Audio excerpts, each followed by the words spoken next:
I'm Dave D, and you're watching XP Team USA.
It's Thursday, it's 8 o'clock. That means it's the big metal detecting show. Good evening! How are we all? So, the reason for this, I've had a little bit of a treat this week. I went off for a look around a place called the Viking Axe, which is an axe throwing place in Macclesfield. It's not just that, it's something special. It's basically a Viking long haul. With the way it's been made, and it's got the throwing lanes, but there's so much more going on. Anyway, I'm far too warm. It's too hot to wear anything like this, so let's get back to reality and put the normal hat on instead. Here we are. So, as I said, it's Thursday. It's 8 o'clock. It's the big metal detecting show. Hope you're all not melting, and I hope your machines have been working well. I've heard one or two machines haven't had the greatest of weeks in relation to the heat. So, sadly. Anyway, without further ado, I've got a very, very busy lineup to start the show with. First and foremost, just to let you know, as of next week, the podcast will be back. We'll be running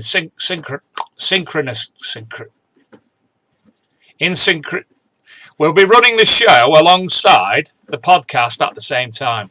So you'll be able to have this show, which you can watch anytime anytime after or during, obviously, because it will be on YouTube and we will put it up on you'll be able to go back onto any of our platforms and find it, but also you'll be able now to listen to it on podcast at any time. And I know there's a few people who do like on the way to the rallies, listening to the podcast version, and do like a couple of long haul drivers as well, including a good friend of mine, Andre Figueiredo, who likes to listen to the podcast. So thankfully, the world's calmed down, and we've got the bandwidth to be able to do that now. So, Luke, what I'm going to do first and foremost, we're going to run through the big news of the week. So, Luke, I'm about to share the screen, if I may, and I will mosey on around to this folder here and this video here. So let me just check that I am sharing.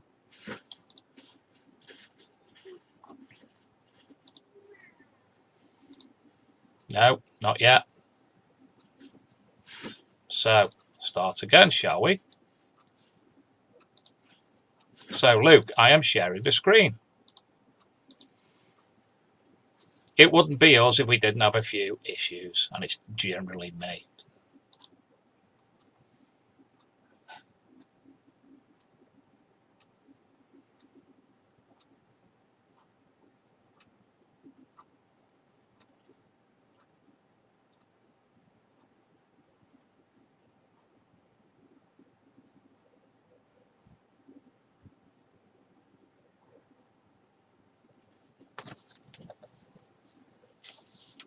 Yeah.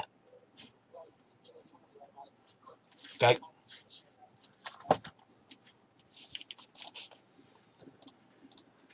Right, I've made a little bit of a mistake again, so we'll start this again. I do apologise. Luke just ran me midway through to tell me I'd done it wrong, and I apologise. So let's start that video again. A metal detectorist says he was left shaking with happiness after discovering a set of Bronze Age artefacts in a field in the Scottish borders. Experts say the find is of national significance. It includes a complete horse harness preserved by the soil and a sword. James Shaw reports. Moments before this photograph was taken, Marius Stepien realised that he had discovered something extraordinary. His metal detector had located a treasure trove of pieces up to 3,000 years old. I never see these objects and decide to stop because this is more and more important objects. It is one of the most important finds from the Bronze Age there's ever been in Scotland, a complete horse harness, which for the first time will allow experts to understand how this piece of ancient technology was put together. A sword still in its scabbard was also found, and part of the axle of a chariot. Archaeologists spent weeks working at the site before the items were ready to be moved to Edinburgh for further investigation. We sent the images over to some specialists to have a look at, and it came back that they thought they were Bronze Age. Knowing that Marius had stopped digging and was still getting signals, that's when it became very exciting, because we knew there was still material in the ground, and that gives a lot of potential. These pieces of the past must have belonged to a significant individual, a tribal chief perhaps, or warlord. It will be some months before work on the hoard is completed, and members of the public will be able to see for themselves this remarkable insight into Scotland's ancient history. James Shaw, BBC News, Glasgow. Now, how absolutely fantastic was that? Stunning find, and fantastic not both for the finder but for Scottish history too. Now I'm going to, because of my ineptitude, I'll quickly run through the rest of our bits and bobs. Thanks to Ken Sansom this week, who sent me fridge magnets and stickers and such like for History Hunters and Finds. Scotland the Brave, Dundee City of Discovery. You can find the History Hunters and Finds Facebook group if you're interested in that. Detector Network have I don't know if I'm actually allowed to say anything as such, but they do have something of consequence new again, which will be popping up for the launch very soon. Let me just, yeah, there you go. Some big news coming up, so I'm not going to say anything else on that for the time being. Celtic Stags have a rally, and the rally, let's share, shall we? In fact, Luke, can we share again? And we're only looking at pictures, so we don't have to share the audio. So, onto here. Go away. So if we go down, got some obviously new articles for myself, but Celtic Stag Detectorist, if you pop along to that group, basically they are based in South Wales and have a lot of organised rallies, and they do have one called the Pagan Rally in a couple of weeks' time. So if you are interested in that, please pop along to the Celtic Stag Detectorists Facebook group. I've mentioned obviously the Viking axe. Composite cleaning pencil have another item coming out shortly. It's not so much related to the cleaning, but it does look fantastic nonetheless. Other news this week, we've put another article on. There you go, and another one. There you go, and another one. There you go. I've had a big week this week. I'm not going to run through going through them, but as you can see, they are on the big Metal Detecting Show Facebook group for you to find. Machetes, Guns and Knuckle Dusters pulled from the water in Cambridge. Julian shares his treasure hunting things. A boy of 10 discovered a Bronze Age gold in Andover. In fact, I will look at that because it's a lovely piece. Thought it was foil until his dad had a look, and it turns out it was that. A gold ribbon believed to be 5,000 years old. So that's a beautiful find. 2 wedding rings found buried deep in the sand in northeast. Metal detecting duo find rich pickings in Gordonstown. The Detecting Hub, next week's guest, we've got an introduction to them on the Fake Archaeology and Metal Detecting magazine website. Which articles that have gone on this week? We've got the full Metal Detecting Man movie, an article which was pointed out to us by Negios Tufi from Bosnia about a real-life sword in the stone. So he's provided us with the pictures and such like of that. Another article, the Phenomenology of Metal Detecting, Insights from a Unique Type of Landscape Experience. This is actually under a Creative Commons Attributions license, so we're able to use this paper as long as we cite where it's come from and who the author is. So it's a metal detecting academic paper. An interview with Arek, designer and founder of Router's Metal Detectors. Coins mysteriously appear in tree trunks up and down the country. Get off my land, how to get a farmer's permission. Detecting Hub, mudlarking, what it's all about. Our visit to the Viking Axe in Macclesfield, including video. The future of studying hobbyist metal detecting in Europe, a call for transnational approach by Susie Thomas, which is another academic paper. And the Bronze Age artifacts discovered in Scotland. Medieval wine windows making a comeback. What evidence do we have for the role of portable material culture, including pottery, in the British Neolithic? And that's by a friend of mine, Alison Smith, so she's given us permission for the reproduction of that. And finally, the most recent one is the bearded axe theory, which is a theory put to the world by Andrew Mayo from the Viking Axe. So that's enough of all that. Let's get back to the show. One or two more things. I do apologise. Firstly, I had a package on Saturday morning from metal detectorist Dave Donaghy. Dave's also a cartoonist, and look at that. Wrong colour, Dave. Cartoonist and author.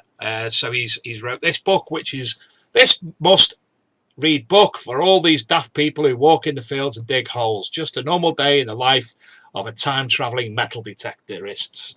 And you can find that by David L. Donaghy on Amazon.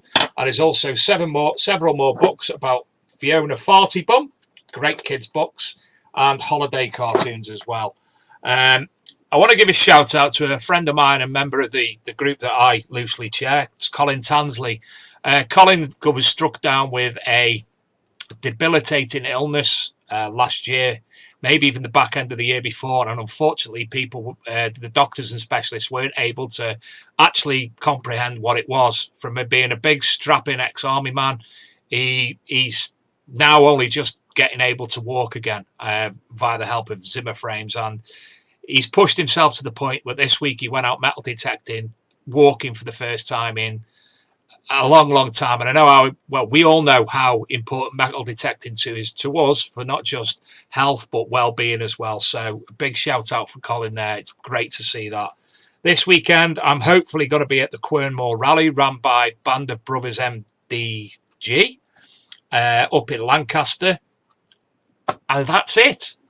Let's say hello to a few people before we bring on our guests, which we're getting very late. I do apologise. Darren Booth, Bob Hope, Robert Collinson, Suffolk Searcher, Scotty B, Adrian Gaylor, Ken Sampson, Graham Lowe, TC Detect, Adrian Gaylor, John Clayton, Detector Network, Phil Wills, Dirt Diggers UK, good evening Scott and Kimmy, William Hargreaves, good evening William, nice to see you, Kev Marchese, Phil Sheldon. Let's bring on the guests. Ladies and gentlemen, tonight's guests are YouTubers, big finds and small finds. This is Jamie Evans and Tom Evans. Good evening, gents. Good evening. And you've just been privy to another balls up on my behalf. Wouldn't be me if it didn't happen. No, definitely not. Lovely to meet you both, gents. If you would like to both to introduce yourself, that would be marvellous. Yes, I'm Tom, 30. I've been, don't look it.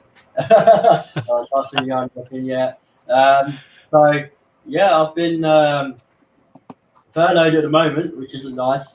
But being able to get out and metal detect is great during this time. Obviously, the heat's, a hard one. But, yeah, no, I work at ARCHMDMAG Castle. Unfortunately, I haven't been able to get permission there.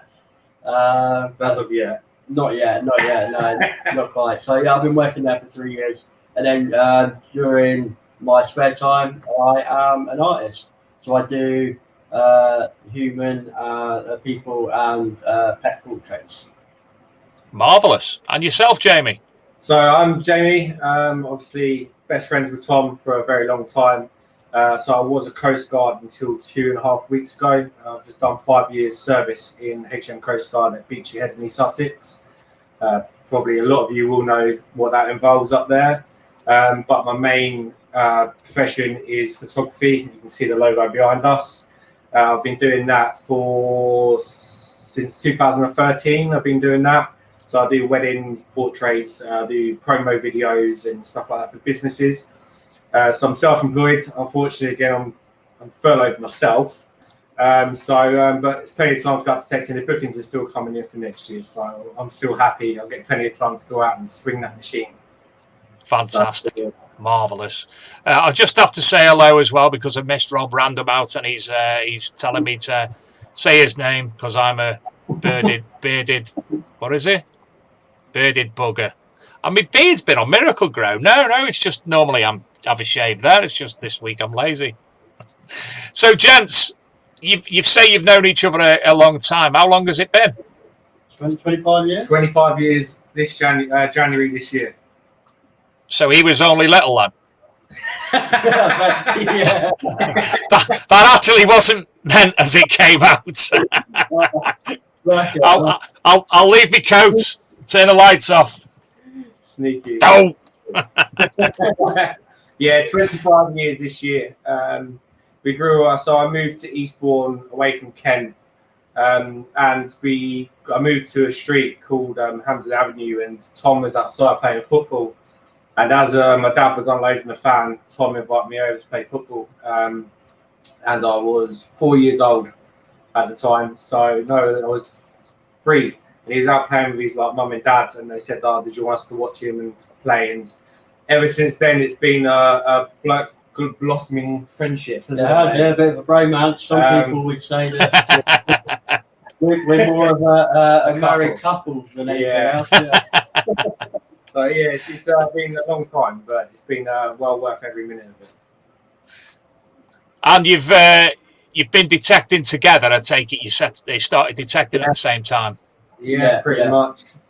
So the story of us getting into metal detecting was basically, I know Jamie likes watching Gold Rush and programs like that, and I watch Cursey Oak Island. So I tried for over a period of a year getting Jamie to watch this program, and he finally watched it after a couple of seasons of watching it and gave me a call one evening and said, do you fancy getting a metal detector and giving that a go? So, if they can do it, we can do it. Yeah, why not? Yeah, so kind of stemmed from there, really. And yeah, I mean, I remember you was like, is this going to be one of them things that you say, let's do it, and then kind of it fails 2 months later. So it's like, well, you go get a machine and I'll be your digger. So Tom carried the spade for me for the first month, wasn't it? Yeah.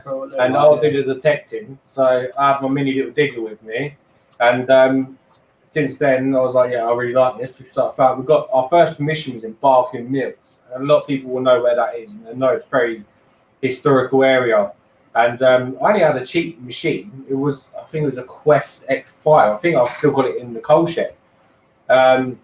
and we was finding coins with it. And I was like, "This is awesome! Like, we can do this." Yeah, yeah. And then you decided to get a machine. Yeah, yeah. And then from there, it blew up. And then next thing you know, we was onto better machines within no time. I think I upgraded within 3 months of buying my first machine to a better one. So yeah, it's been a good adventure that we started. We're definitely not looking back. And what machines have you both had? So I've had the Quest X5 for myself, which was my first machine. Actually, no, this is live. We're gonna have to tell them with me. Yeah. So, all right, don't judge us, okay? But me and Tom bought some knockoffs for our first ever machine. Oh. And it was shocking. I think mine's still upstairs. I should have brought it down, to be fair. But we did find a couple of coins with them, though. We did, but they were surface fine. But from that, I quickly progressed to the Quest X5, which I got for Father's Day, which was a really nice surprise. And then from that, 3 months later, I upgraded to the Equinox 800, and I wouldn't go for any other machine now.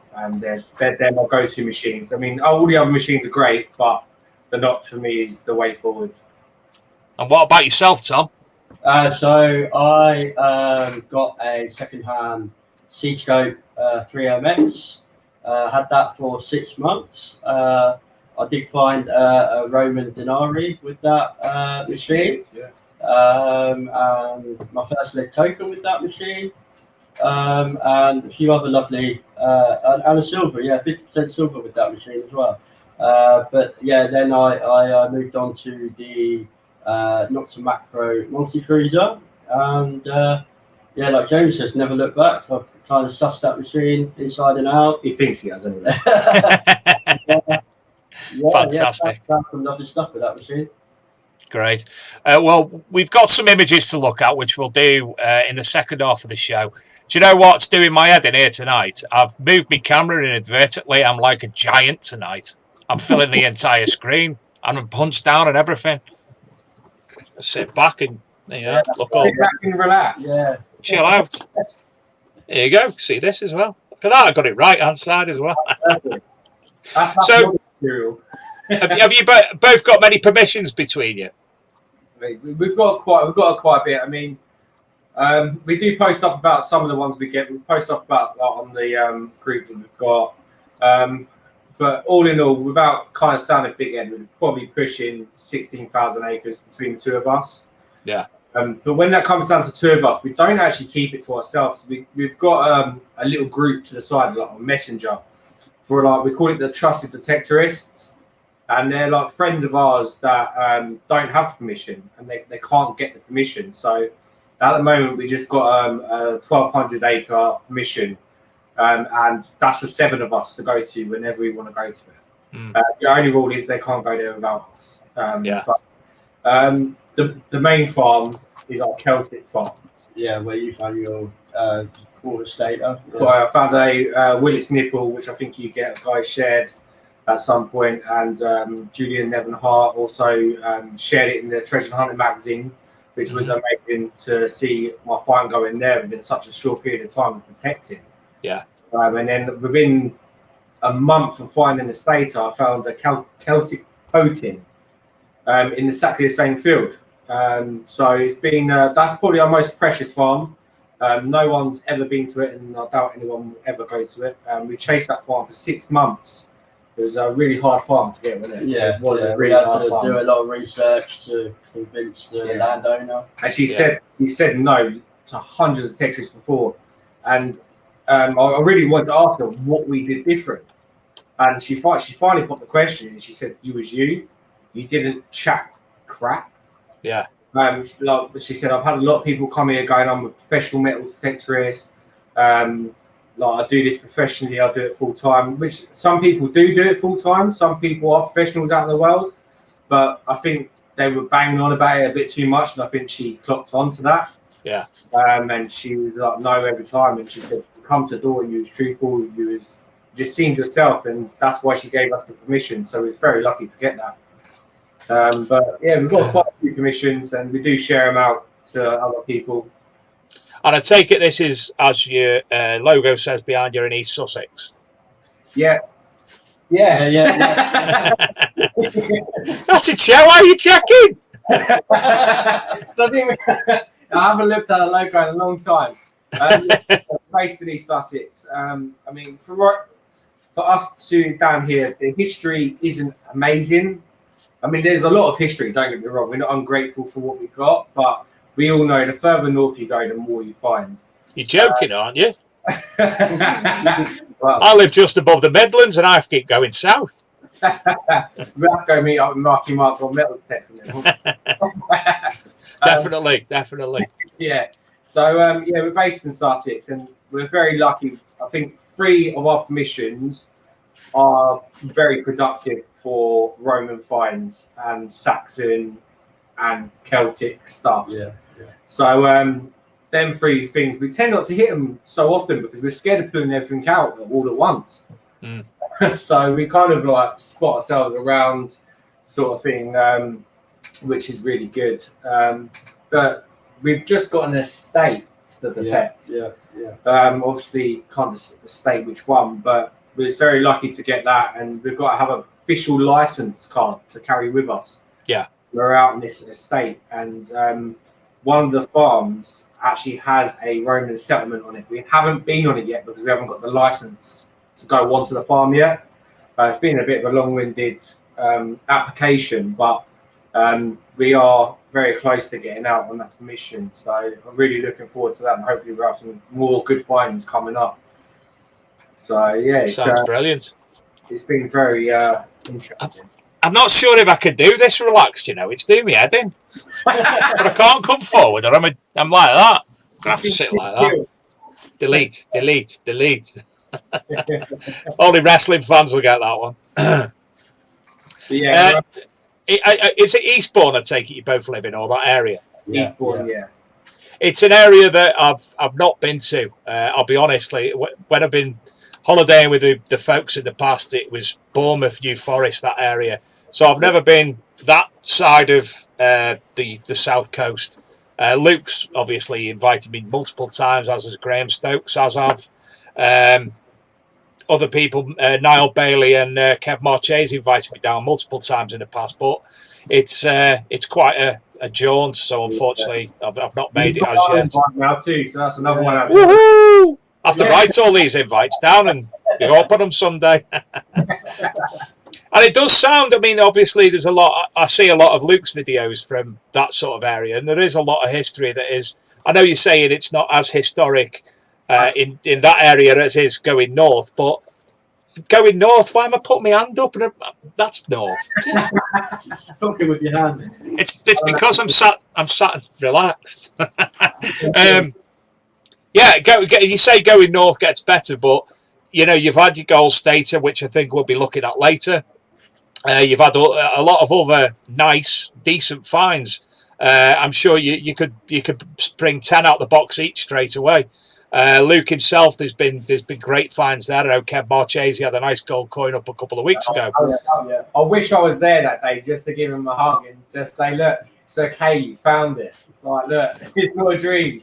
Kev's a playboy. He doesn't need any more hugs. Yeah, no, he doesn't. Yeah, I mean, he took his shirt off apparently. He started getting his old 6-pack out, and the sexy boy was running around the field. So I was well happy when I found out he found that coin, because he takes a lot of people to his permission, and they find a lot of good stuff on his land. Yeah. And for him to go and find that gold coin was Like good karma. That. Yeah, it's like you finding it and being like somebody else finding it, and you. Well, no, how'd you say that? Me finding the gold coin, but it was somebody else that found it, and you was just as happy for them as finding it. So yeah. I was really happy you found that gold coin. One day I'm going to find a gold coin. Probably a pound coin, but it'll be gold. Bad few of them. Yeah, plated. I've got a bit of oh, there's the microphone gone for the Burton. Got a bit of gold spray paint here. I could do myself something up now, to be honest. Yeah, just don't let somebody else find the hoard of them, because I think it was very happy with you. You mentioned about your Facebook group as well. Yeah. Tell us about that. Go on, you go with big finds, small finds. So yeah, on the big finds, small finds, we use that Facebook page as a link for advertising on YouTube, We do, whenever we're out in the field, we'll say that we're going out today, and we'll post up our finds that we get throughout the day to keep interacting with our members. So yeah, really that's a page that we use to sort of interact and advertise our YouTube, really. And how did the YouTube group come about? It was a hard one. We obviously we learned kind of some of our stuff from YouTube. And there's some YouTube followers out there that are probably watching today. I mean, there's the smaller ones, and I think the smaller ones were the ones that kind of helped us come along. And it was from there that we was like, well, what's so hard about this? And I think we went out about 4 times and had the camera in front of our face and go, no, I can't do this. But not only that, the fact that we did have some nice permission, and we were putting out some nice finds quite regularly. We felt like it was a good time to start cataloguing it and recording that for other people to see. Yeah, I think for us it was the fact that we were so new to this hobby that it was just right to show them that you don't need to know everything. And I think we learned a lot very fast in the very short amount of time that we've been doing it. But with that, it come from a lot of experience from going to Luke's digs, for instance. So the first time we went to Luke's dig, so we've been to a few, and then we've dotted around, and they're a bit far. It was like, is there any close to home, like sort of thing? And I can't remember how we found Luke's digs. Obviously, Southeast Metal Detecting Rallies, and we've grown to be part of that club like quite a bit, and that is our go-to club now. We wouldn't, well, we would, but when we got like on road trips up to, so we're going to Lincolnshire next month for the weekender. But Luke's digs were different. The community, the community talked to you, and it wasn't the case of just going there and metal detecting and getting on with like it. You literally sit there and have a conversation. I mean, we'll go to a dig and I probably won't even detect for 3/4 of the day. I'll probably only detect 1/4 of the day. The rest of it, I'm just sat there chatting to people. But the YouTube channel was there to show the newer people coming into this hobby that it's okay to mess up. It's okay not to know what you don't know what you're doing, and just to kind of show them how we done it. So we done a live video going out and getting permission, and it was stuff like that we was kind of doing just to show people, oh, if we can do it, you can do it too. So that was the whole point of that YouTube channel coming apart. When you say about messing up and not knowing what you're doing, look at me. Look at tonight's show already. But hey, it's fun. But then I've got a list of questions. Luke's provided me with some of them, obviously, knowing your area as well as he does, and obviously, too big again, as I don't. One thing he has asked me to remind people is, can you please support Big Finds, Small Finds by subscribing to their YouTube page? That would be delightful. There it is. Look at that. Oh no. Well, it's Big Finds, Small Finds anyway. Yeah, well, no, he got it right on straight away. I tell you what, he's good as Luke, isn't he? He's better than me. In fact, one week Luke should do this. Yeah, you should be Luke. Yeah. That'd be very interesting to watch. Where are we on the questions? Tom, he's put this because I think you've obviously okayed it with him to ask. Being a small guy, how did that come into play in choosing your machine? Yeah, small. Shaft length, weight, etc. So essentially, when I was looking for a metal detector, I did a lot of research, generally on the aspects of their performance. But regarding to my condition, I had to work out how far a detector would collapse to meet my height. So a lot of metal detectorists would reach my height and some wouldn't, and then I had to kind of match up that with my personal preferences on brand or performance and things like that. So, and that's why I went with the multi cruiser, because that fit everything that I needed. Weight as well. I mean, I'm pretty strong, but you know, I wouldn't personally feel without a harness I could swing a 15-inch coil all day. Yeah, so weight and the collapsibility of the shaft was the two main things for me. And you mentioned there's a condition. Would it be okay that I ask what your condition is? Okay, yeah. Short, it's called Janssen syndrome. Now try and pronounce it. Janssen syndrome. So the long one is a metaphyseal chondrodysplasia Janssen syndrome. Now pronounce it. Janssen syndrome. Right, so that's essentially my bone structure, skeletal. I also have scoliosis, which many people would know that's curvature of the spine. I have a rod in my lower spine. That wasn't spotted until quite late, so it's severe. Double curvature. So the rod there is not to straighten the spine, it's to prevent it getting worse. And then I wasn't born with that. That was kind of a condition that developed as a way of, as I grew and I was, my body was changing, and there was compensation there, and my back became the main compensation for that growth. And then thirdly, that I was born with is cranial synostosis. So it's the join of the cranium. So when obviously you're born as a baby, as you grow, your skull will grow with you. My skull is fused, so I've had several head operations to make my skull bigger. Wow. So it's been difficult, but metal detecting, I take it that helps. Exercise especially. Yeah. I mean, I'm a pretty outgoing guy, very sociable. So, like Jamie said, going to loose digs, the social aspect is brilliant. Physically, it's good for me because, you know, I can wake up some mornings and be very stiff. So metal detecting gives me that ability to stretch my legs, stretch my muscles, just kind of not seize up really. But I suppose that's the same with a lot of people. With, you know, some people complain about back, and getting out and about helps with that.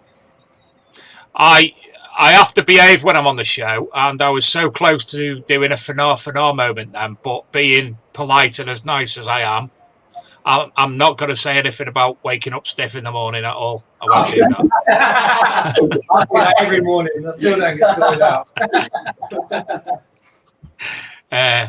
So it's obviously as therapeutic for, you know, there's a lot of people with different conditions, both medical and physiological, mental, who the whole process of metal detecting, from getting up, the excitement of doing it, being out, the walking, the fresh air, it all helps in different ways to a lot of people. But, you know, you're another prime example of somebody who wants to do it, who can, and it shows that that anybody could do it. As I said before at the start of the show, my friend, he's on a Zimmer frame, more or less, and he's been out and about detecting himself. So, you know, it's a big up again for the hobby. Yeah, I mean, I'd like to add quickly that, you know, when I was a young lad, like Jamie said at the beginning of the show, how we met playing football. I've got my parents to thank really for the person that I am today, because they would let me go out and play football with the other lads on the street, and they would wrap me up in There's a cotton point wool. there. So I remember the point of you coming home from the hospital and them turning around telling you that there could be a potential of Tom not walking in the future. Yeah. And his mum and dad could have wrapped him up on cotton wool as anything, but they didn't. They gave him the electric wheelchair. They let him go out. I used to love that electrical show. My parents tried to just cut me out into the world as anyone else really, and That's said, right. get on with it, and if you come home with any cuts and bruises, so be it. But there's one story whereby I'd recently had an operation on my leg, so I was on crutches, full of plaster on my leg and that, in a cast. And my old man got a phone call from the school saying, Tom's out in the playground in goal playing football. Should he be doing that? My dad was like, no. So, yeah, no, it's that sort of attitude that my parents have given me, just to kind of, get out there and get on with it, really. Fantastic. I mean, for me, like, to see like Tom to go out metal detecting as well is for him to come and do it. When I said to him, let's do it, and he said yes, that was a bonus. I mean, it's metal detecting for disabilities and mental health. I mean, it definitely helps mental health as well, because I left the Coast Guards 2.5 weeks ago for a specific reason, but last year there was a specific job that happened at BG Head that changed my life completely. And even Tom said to me a year later on from that job that you've changed as a person. For a year, I was suffering. I had to go see a psychiatrist, and I just wanted to be in my own little bubble from this job. I won't go into details, but unfortunately it involved 2 kids and a father. And it wasn't the kid's choice to go. And for me to be there at that job, it was a hard year, having 2 daughters of my own. And for that year, it took me a long time to try and become the Coast Guard that I needed to be again.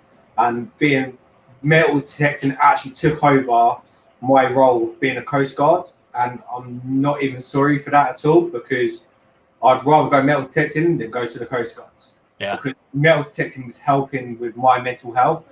And now I've left the Coast Guards, I feel 100% more better. And just detecting out in the countryside with Tom and friends, and it's there, and that kind of mental support is there without actually having to ask for it.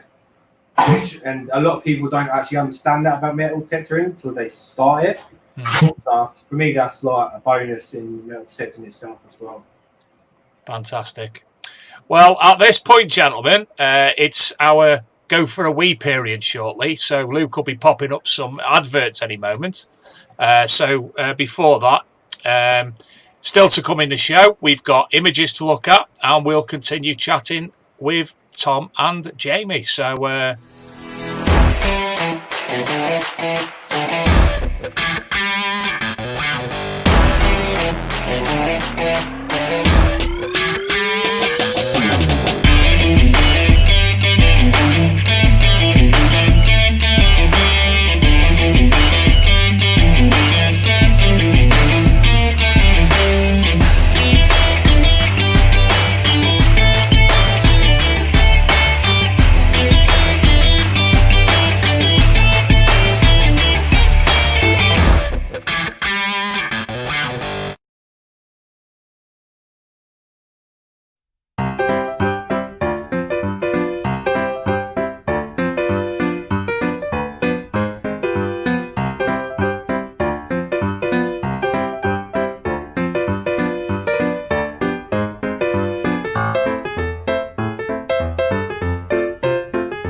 I'm Dave D, and you're watching XP Team USA.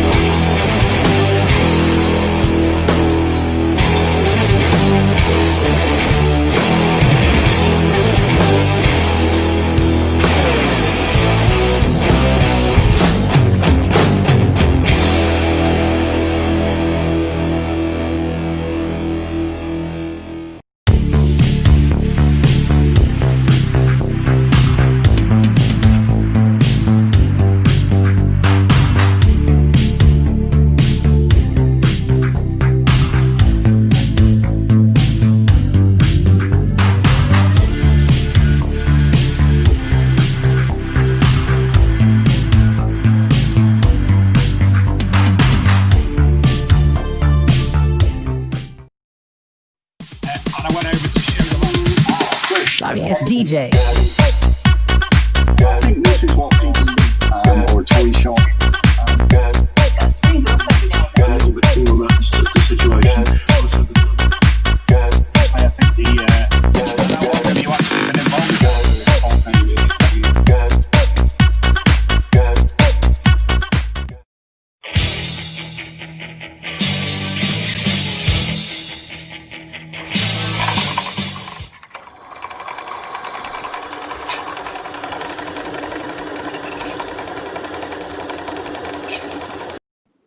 Welcome back, ladies and gentlemen, to the big detecting show with our guest tonight, Jamie Evans, and Tom Evans. That's where I got mixed up. Jamie Tom. Just back into the chat room. Good evening, Rod West, Dalboy, Lee Hull, one of our moderators on the Facebook page, Niegos Tufi, who pointed us out to the Bosnian Sword in the Stone earlier. Can I ask you both, do you know Rob Random? Is he the guy that's Rob Random? Rob Random. Question about Tom being into acting. That's the one, because I wasn't going to ask it if you don't know him. Tom wants to be a Ewok. Ewok, yeah. Ewok. The footsteps of Warwick Davis. Mini-me. So Tom takes the wee out of himself as much as I do for being fat myself. Yeah, that's right. Yeah, Good lad. Best way to be. Bugger them all. Rob Random, TC Detects, James Taylor. Multiple people have said that they've popped in and subscribed to your YouTube page, which is Big by Small Parts Metal Detecting UK. That was a bit delayed. Stan's Lad, Petagon. Good evening, Petagon. Where are we? More Rob Random, Nicola Roberts. Good evening, Nicola Roberts. Relics and Roots. I've just got an official gold digger. Good evening, Canada. Got some good friend, a very good friend, but some very good friends over in Canada, in Nova Scotia, and Halifax. Good friend of mine, Paul Kimball, who I keep trying to get on the show, but he's more paranormal orientated, but he's just done a fantastic documentary series, because he's a filmmaker on Canadian maritime museums and maritime places. So give that a look out. Look out for Paul Kimball, official gold digger. Cruiser is king. Tom Shively says, "What up, guys?" That was me doing Eminem then. Obviously, I'm not very good at it. So what I'm going to do now, you've provided a bunch of images, which we are going to have a look through, and you can tell us all about them. So I'll share the screen again, please, Mr. Higgins, without audio, because I don't need it. People shout at me whenever I'm doing a video in the future to remind me I need to do the audio. So I'm just going to go through them as they've come. So how I've downloaded them, obviously, will be in a certain A to B, ABC sense. So this is first up. What have we got here? I believe we're just having a conversation between ourselves. I believe that is a sixpence, and the reason I put that in there is because the bust on it. That is when that come out of the ground. That was off the Celtic farm, and I actually thought it just been planted there because how minted it was. But it was in pasture. We all know if it's in pasture, it's probably going to be come out more preserved than any other place. But like when I saw it, I was just amazed by that coin, and that's actually my favourite one. I've given a lot of my silvers away back to farmers in competitions, but that's the only one that will stay with me. That's it is very prominent. The writing obviously is very good. You don't see many of that era in that decent condition. Fair play. So what have we got next? There we go. Next one. I can zoom in. Sussed how to do this. Look at this. Woohoo! Okay, yeah. So this is a Queen Elizabeth threepence that I found not too long ago, a couple of weeks ago actually. The reason that image is in there because I have found previous hammer coins in ploughed soil, But that was my first ever coin that I found on pasture. So it was a big learning curve for me in terms of understanding the signal and the tone. Multi-cruiser in pasture. And it come up in reasonably nice condition as well. It's very nice. Now this is beautiful. So this was again off the Celtic farm, and when we say things were coming up, so we started this farm in the heat of the winter. So last year we had a really bad winter where we had rain constant and the crops were hard to come through. It was a signal every 2 minutes, wasn't it? I remember this coming up, and I didn't have a clue what it was. I knew it was old, and I knew it was silver. So I had tinfoil on me, so I've done the spit and tinfoil straight away. And we believed that this is classed as treasure, and it has been sent off, and it is circling the museums. Well, part of it is because I found the other part the other day. But it is a medieval bracelet. So it'd be like the early stages of medieval times. Yeah. We're still waiting for the date to come back, but it is currently off to the museum class as treasure. And you say you found the other part a few days ago? Yeah, it's here. That is luck. Beautiful engraving on it. Lovely. Beautiful find. Next up, where are you now? You? That's because I haven't done that, isn't it? What's happening here? Come on, where are you? Let's start again, shall we? So, stay where you are, Luke. Stay where you are. Nice little collection. Okay, so this image is my silver collection finds from since lockdown. Obviously, being furloughed, I'm out quite a bit now detecting, and my finds rate has shot through the roof as a result. So yeah, that's an image of all my silvers that I found since lockdown. I believe there's a hammered in there, and at the top there is a lovely St. Christopher's pendant. Probably, that was stunning. Yeah, that came out really nice. That did. So very chuffed with that find. And then there's my finds since lockdown. Fantastic. I think you probably have taught yourself to use the cruiser, understand it better since the lockdown and what have you. You're better than ever now. You're spending so much time with it. Oh, definitely, yeah. I mean, I did find a quarter state 2 months after I had the cruiser, which I'm sure we'll get to in a minute with the images. But definitely since spending so much time out in the field due to furloughed, I've learned the machine inside out now, and it's been a joy. Brilliant.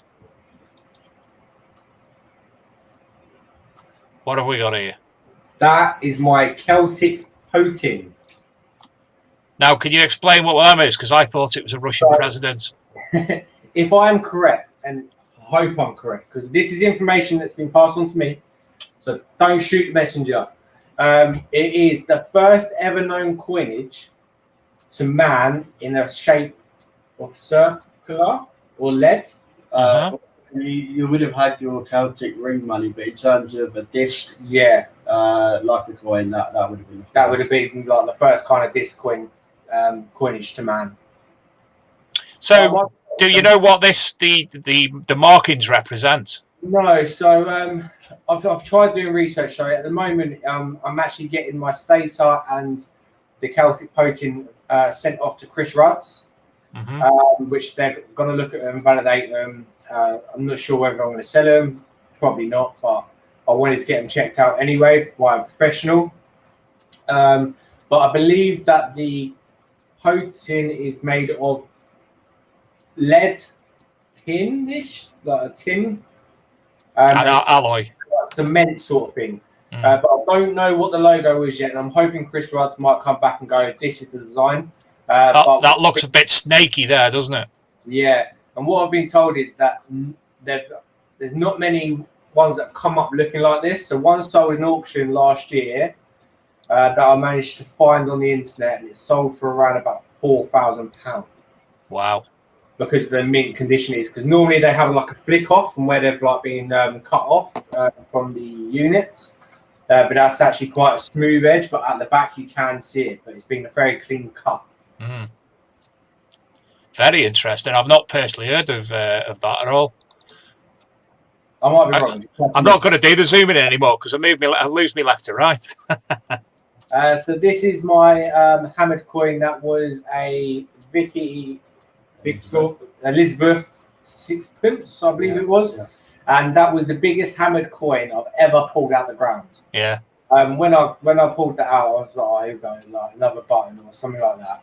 And then boom, that come out, and I was just gobsmacked to see something so big. Like, that was the biggest hammered, and I think it's still the biggest hammered coin I've got to date. So I was really happy with that, and that will stay with me for a very long time. And she's been assassinated by the look of the hole in her head as well. Yeah, definitely. So I think that would be classed as jewellery. I'm guessing it would have been put around the neck because I don't see anything in the... It's a pasture field, so I don't see anything in the ground like a plough or anything like that, even getting into it. So, and it was shaped an S, so it could have been a love token as well. Right, I'm with you. You might have actually taken it as a yes and worn it around the neck. Meant. Now this is a beautiful little baby. So yeah, this is my Celtic water stator that I found in the West Country 2 months after I had the multi-cruiser. It wasn't too deep. It's about 3 inches. The signal was a little bit iffy because obviously the size of it. But because of the colour, it may sound a bit silly, but I'd never pulled gold out of the ground before, so because of the rose colour, I wasn't 100% sure whether it was actually gold, but due to the markings, I knew that it was something special. So that's on the other image, you'll see the V1, which stands for Verica. It's Regini and Archibald's area, and it's dated from 10 to 40 AD. Wow. Madness. Did you do the gold dance? Yeah, I did. Yeah, once I had the confirmation that it was, yeah. Another fantastic little collection. So that is my silver collection since lockdown. Wow. I mean, the Equinox 800 loves it's like a silver shooting machine. But yeah, that was from mainly pasture, so obviously the crop being on. But the ring in the middle was off at a ploughed field that never had the crop put in this year. So I was very lucky to have one crop field the whole year. Yeah. So the ring come out there, and most of the hammers come out of the pastures. I think there's 2 hammers in there that did come out of a plough, but it was a wildlife one which was going to be turned over soon. So they said that we could end up going in there. So we was very lucky. Both very lucky with your silver since lockdown. Yeah. Some beautiful bits. Jamie Evans photography. Oh. Oh, a bit of self-promotion. Let's show a picture of God smiting fish. Done that one on the slide. Oh dear. Well, we're talking about anyway. So last night, obviously, storms coming in and stuff like that. So we was due a storm last night. It never hit mainland, but there was a storm out in the channel. And I sat up beachhead for 4 hours yesterday evening, taking photos. Of course, I am a professional photographer. I've been doing it for a very long time, and that is one of the images that I captured last night. Brilliant. Of God smiting fish. Fantastic image. A shipwreck that hasn't been found yet. Take it this is the other side of the quarter stator. Yeah, that's right. Yeah, so you see the V1 there, which stands for Verica, and obviously the horse rearing. Yeah, it's in great condition. Absolutely over the moon with that find. That was a great one. I remember him coming over to me. I felt like kicking him in the face. I didn't believe it first. Calls him my best mate and he wants to kick you in the face. No, I'll bite his ankles later.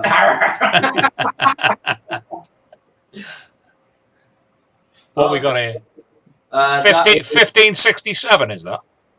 Yeah, I believe so. So that's Elizabeth first threepence. So that was found a few weeks ago as well on one of our new permissions.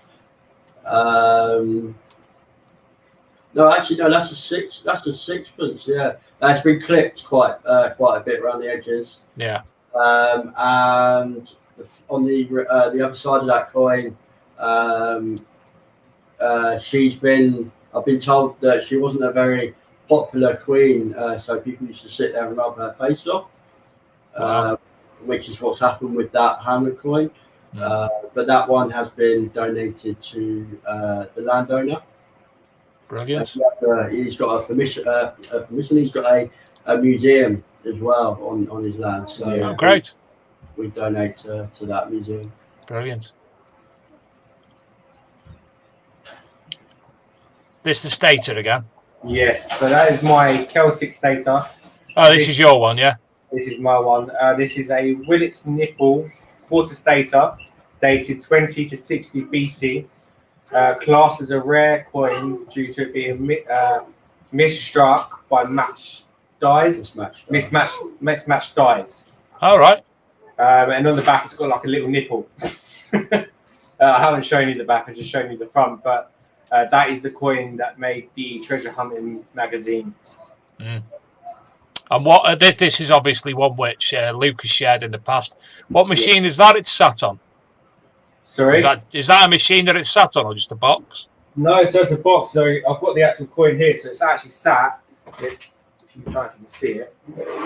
Well, give me a second to go through these images, and then obviously we'll full screen. And this is the last image anyway. So this buckle was what's believed a medieval buckle, and when this buckle come out, I was absolutely gobsmacked to see so much detail. I think it was the first ever buckle that I found, and I never kind of let it go because it was such a little beauty. And I wouldn't normally show buckles, but that one was quite something special. So yeah, it's lovely, yeah. Right, I will stop sharing and we'll come and have a look at your coin. So the thing that it was in one of these. Right, yeah, I've got several of them, yeah. Yeah, so we get ours from Graham Dempsey in composite cleaning pencils. So last week, I think it was, Graham basically decided he was going to sponsor us and wanted to sponsor us, which was really nice of him. So we've kind of got all the Graham stuff and we're using it, and we at the end of our videos in the future we're going to be doing some of the cleaning stuff side of things so people can see these materials being used. Yeah. Because he I wouldn't say he's new, but obviously he's been doing it a long time. But when I first heard about him, I'd never heard about him before. There he is. He's a great guy, and his materials are absolutely high-end stuff. Great products. It is great products, and I wouldn't get it for anywhere else. I haven't tried any others, but I'm happy with the ones that Graham provides us. So we will add some to the end of the YouTube videos in the future to show you how good these are. And they do come with, like, as you can see at the bottom, it comes with Roman coins, it comes with wax. I don't think it's a new one on there. So he's got some new. So yeah, I've got him in front of me. Yeah, I've got that. It's the fine coin and artifact cleaning powder, which goes along with the wax, and also the 4 little brass inserts as well, which go into the pencil for a little bit more stubborn. So you've got that and the cleaning powder as well.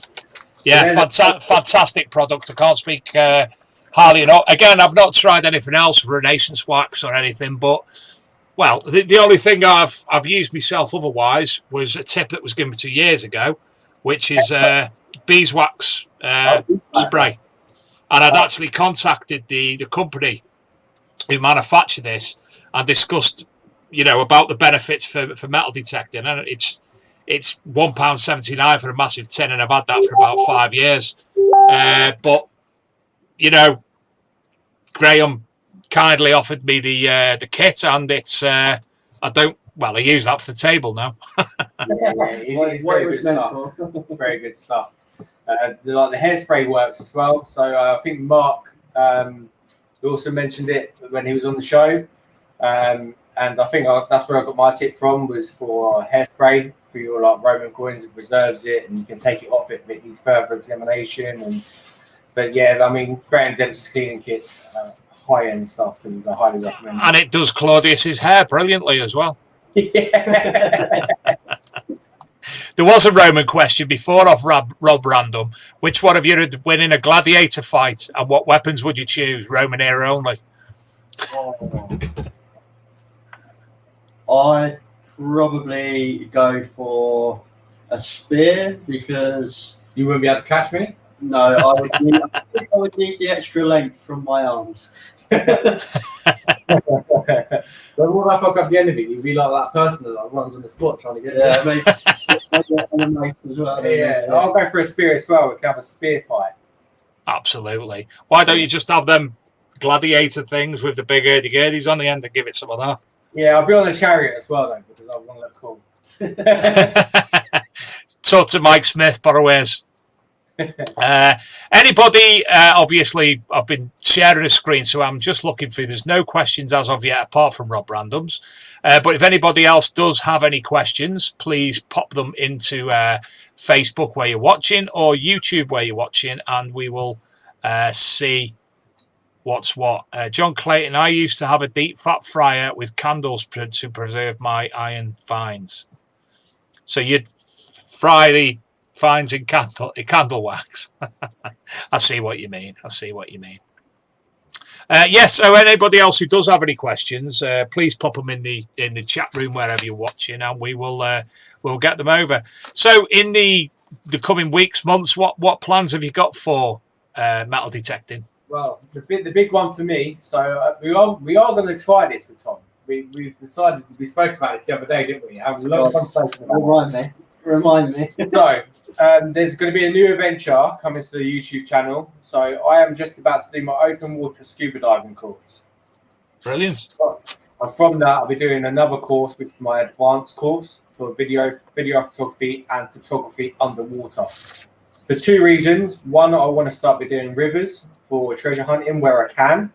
We have a lot of water on our land. We have a lot of streams that go through, and some of them are very deep. So I will be doing that. But Tom, we are possibly looking at putting Tom on a test dive to see if Tom can handle this. Yeah. So Tom does sink when he goes in the water. I'm not very buoyant. He's a 10 gnome. That just sinks. I'm like a brick. I am. But So does that mean you're a witch? yeah. Some might say that. Yeah. So yeah, that's going to be coming to the channel very soon. I've got my test dive on the 8th of September. So after that, I'll be on my open water course, which I believe is about a week or so. And then from there, we will start having underwater footage of hopefully some finds coming out underneath the water. And Fantastic. We can get you and hopefully get Tom in the water as well. We do have a question. South Coast Detecting out of Weedle asks, who came up with the channel name? Me. I mean, so like we said earlier on, so Tom can take banter very well.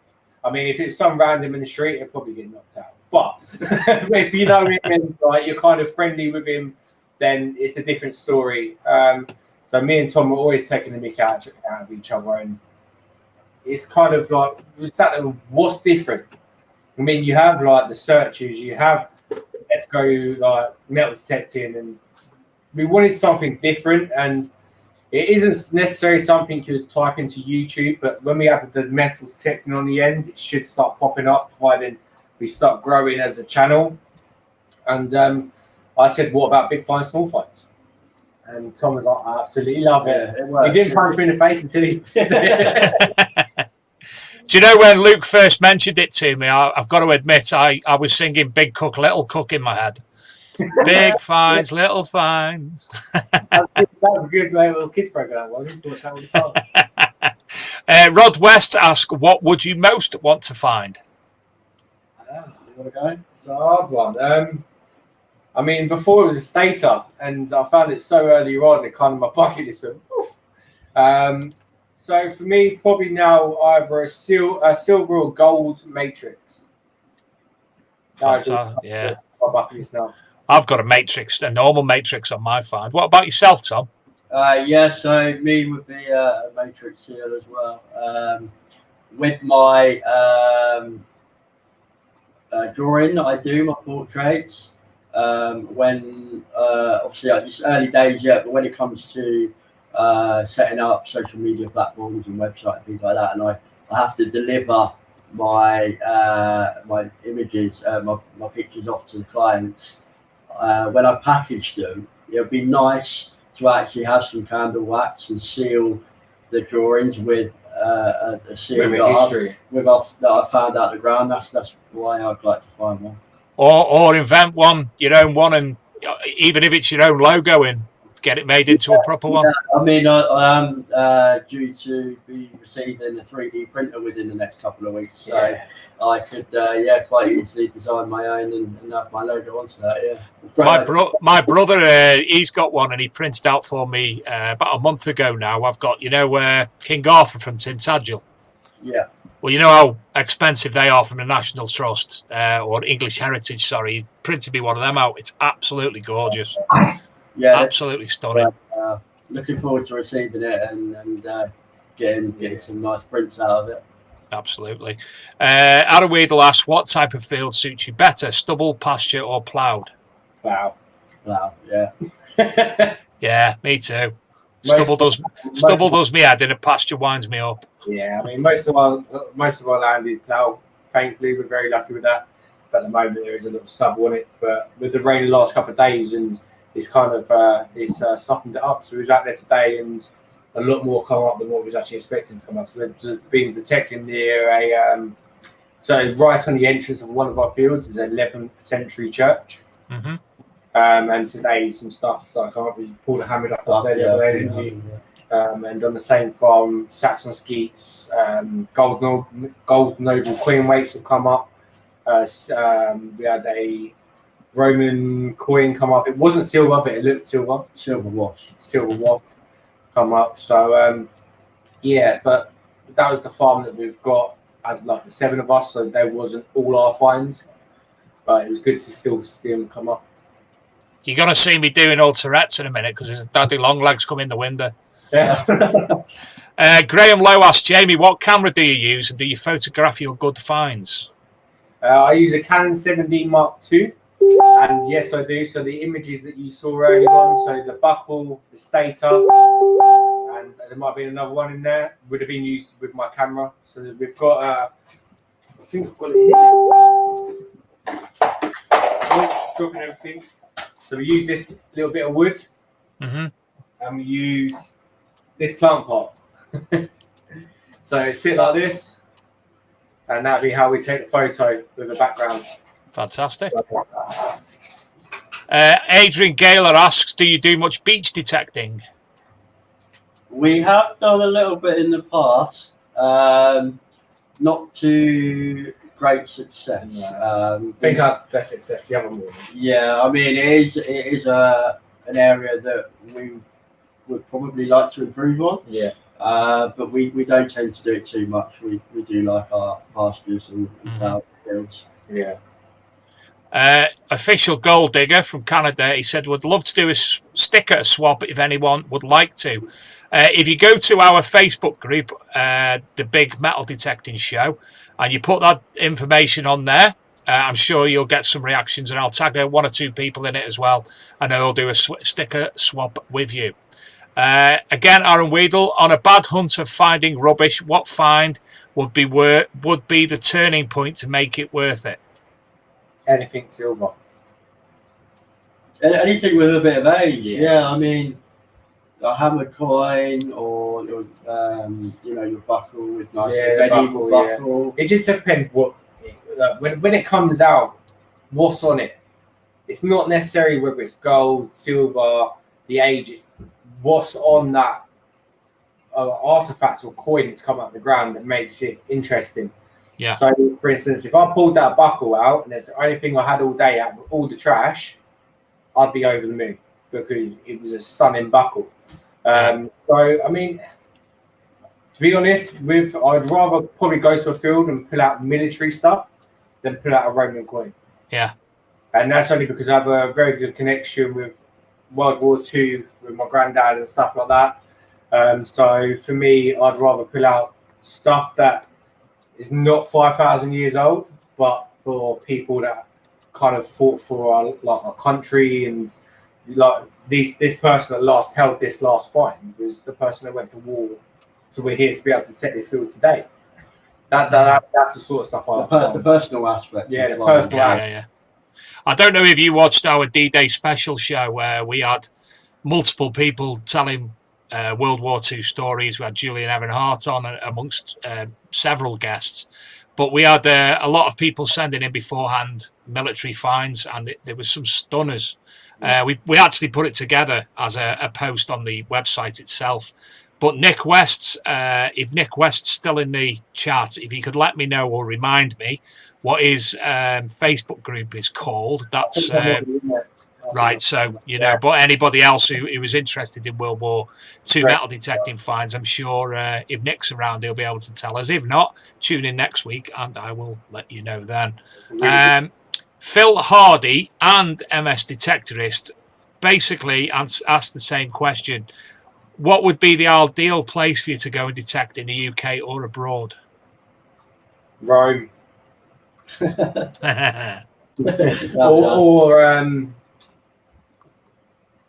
I had a real one place I'd like to go to detect, it'd probably be Normandy. That's a good shout, actually. That's a good shout, yeah. For me, it'll be Lincolnshire. Your uncle. Yeah, my uncle had a farm in the heart of Lincolnshire, 328 acres of land. He's not with us anymore, sadly. But if me and Jamie had been metal detecting 10 years ago, and we've only been doing it. We would have moved there. Yeah, it would have been nice to get on that farm. Yeah. Yeah. Do you know, my uncle was in the Air Force, and he was stationed at Scampton and somewhere else. I know what it is because they done some Nimrod work. I used to work at BAE Systems on the Nimrod project, but Waddington, RAF Waddington, and he lived at Tattersall, directly opposite Tattersall Castle, which is a medieval castle. And just thinking back then, the playing field outside the house, the field behind the house, the garden even, it would have been absolutely... I was only about 7 or 8, so I wouldn't have even thought, but... MS Detectorist says, I'm in Lincoln, guys, maybe we can sort something. That'll be fantastic for you, yeah, definitely. Day for a day.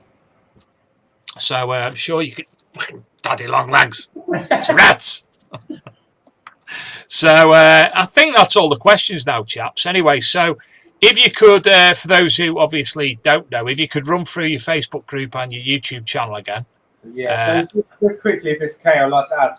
So we do have, obviously, Big Finds, Small Finds metal detecting, which is mine and Tom's personal YouTube channel. And there will be more posted on there than what I'm about to mention next. So there's a Facebook group called 4-Tone Searchers. This was created for me, Tom, Simon and Chris Weller.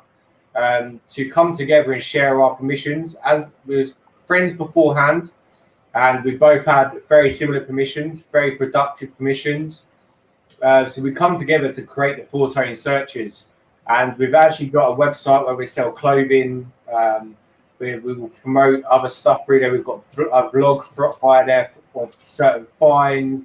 You can buy hoodies, mugs, anything really on there, and soon to be 3D printing of like hammered coins, like Roman empires that light up that you can put all your coins in and all that sort of stuff. So if you wouldn't mind checking out the 4-Tone Searchers as well, the group's been running for 5 weeks and it's already hit 655 people in the group already, which is absolutely amazing.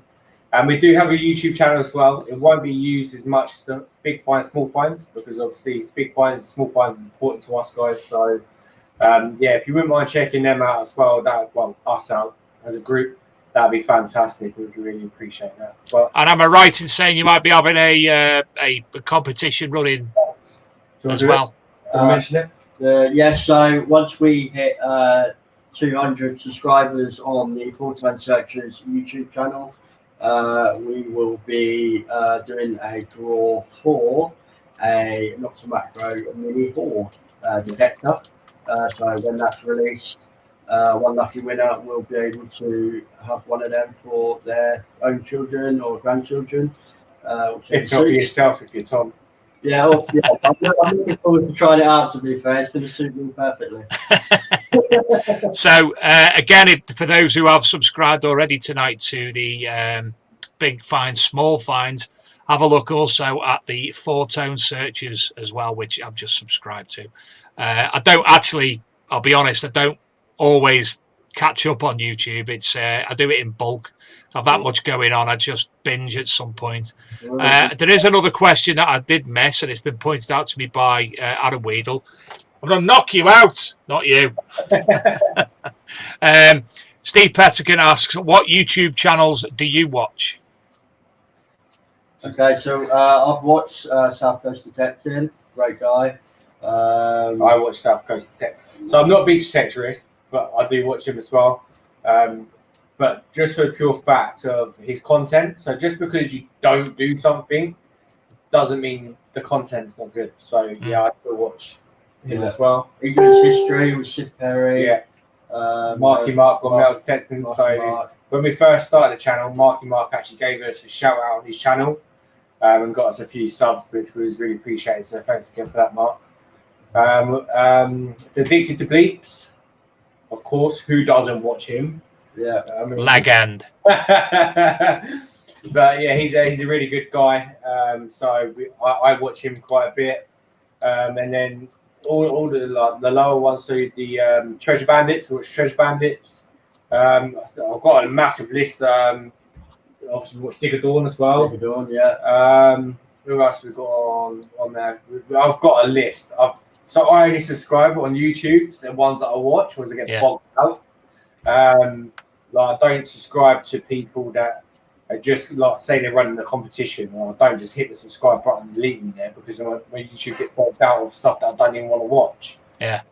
So anyone that is, I'll put a screenshot up on our Facebook page later of all the people that are on our YouTube because there is quite a few on there. Yeah, I mean, there's one channel that I watch that probably.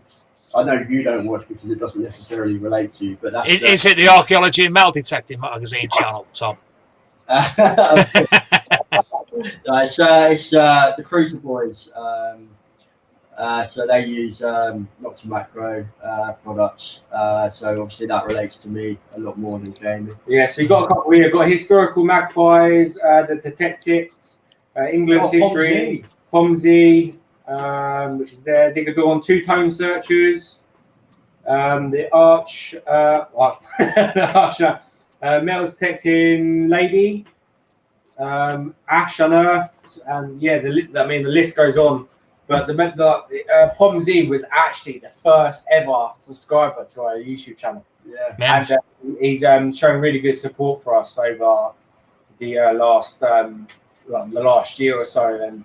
The historical magpies, I mean, when we're ever out in the field with them, he's always like, oh, can I picture our cordial finds or like link your YouTube channel? So I mean, it's amazing, like the local YouTubers, they're not against each other, they're with each other. Yeah, that is amazing.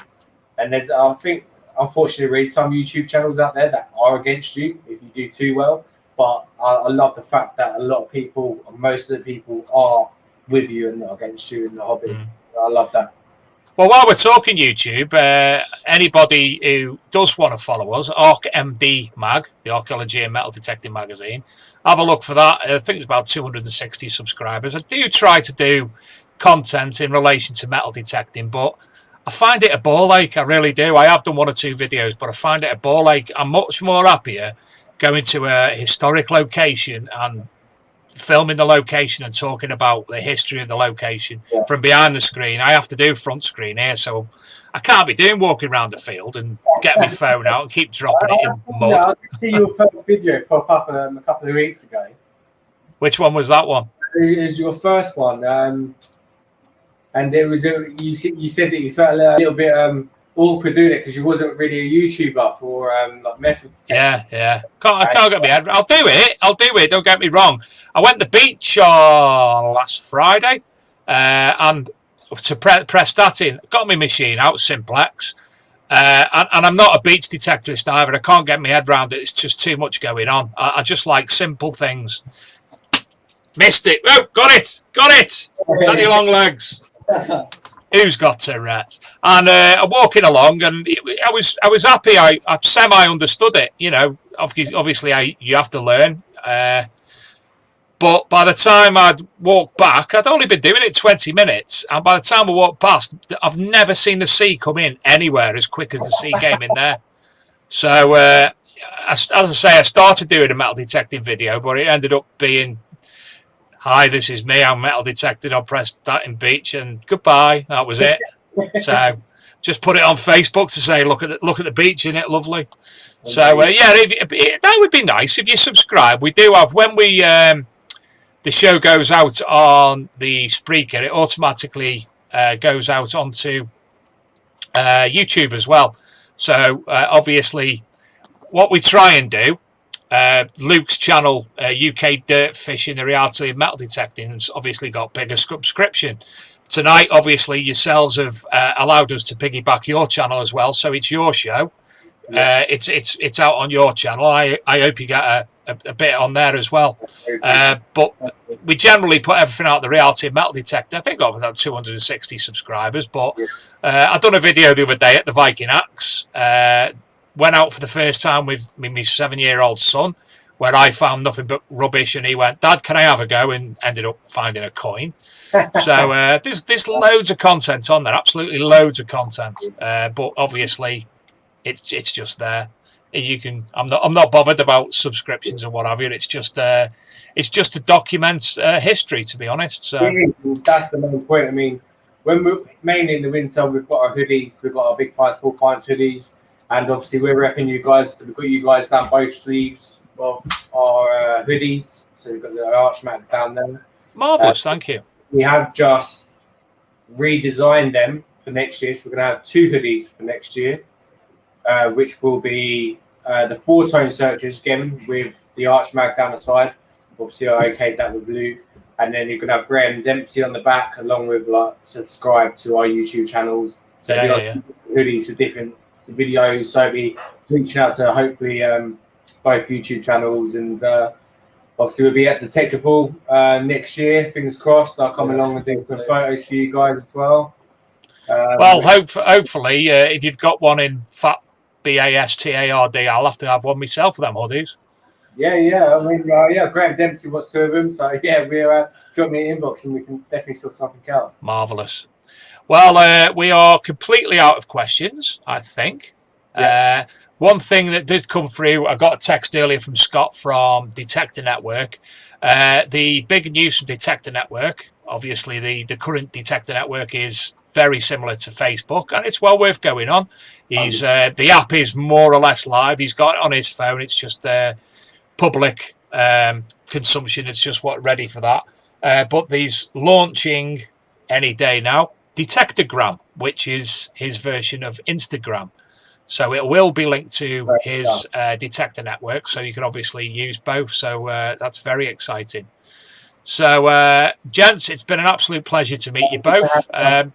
It's I can't get people to grasp how difficult it is for me to live where I live, not being able to come down to your neck of the woods.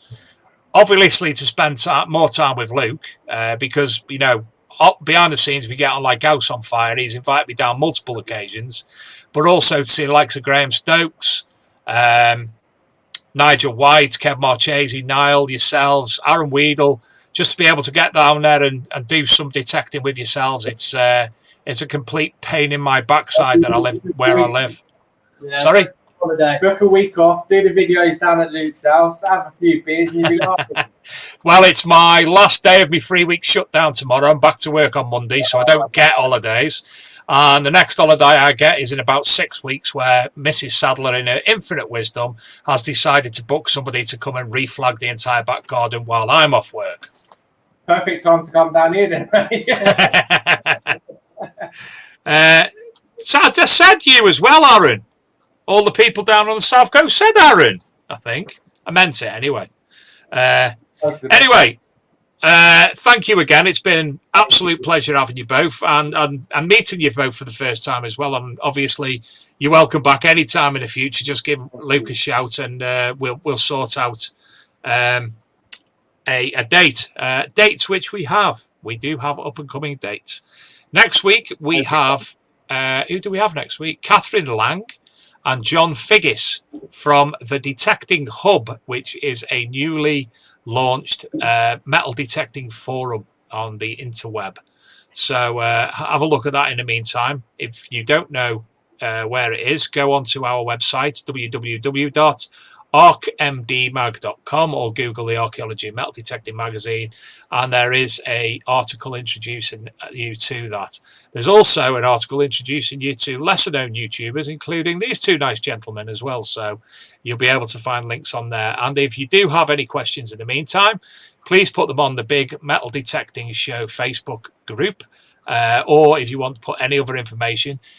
We don't allow people to go OTT sharing their YouTube videos, because that's not what it's about. It's not being an arse or anything. They just do my head in.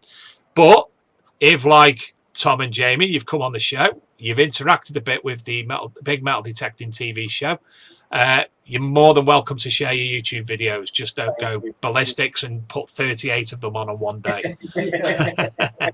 As I say, it's we just try to... We want people's finds to be seen as opposed to people's videos and self-promoting. Please look at my page and subscribe. There's far too much spamming in the world. 100%. So, yeah, pop on there. Please help yourself. As I say, in 2 weeks' time, we're having a bit of an upgrade. We took on everything that you've all said. We asked the question, what can we do to improve the show? And we are adding quite a few differences. We've some big things happening on the 27th of August. We'll have new graphics, huzzah, and we will have several more other things, let's say. So until next week, thank you for all watching tonight. It's been great having you in there. Thanks for the community chit chat. Thank you to Jamie and Tom from Big Finds at Small Finds. And especially, as ever, to him upstairs, no, not God, although he may be, Mr. Luke Higgins, who the show wouldn't run without him. Yay, Luke. So thank you all again. Thanks, Tom. Thanks, Jamie. And thanks, Luke. And thanks each and every one of you. And good night. Good night.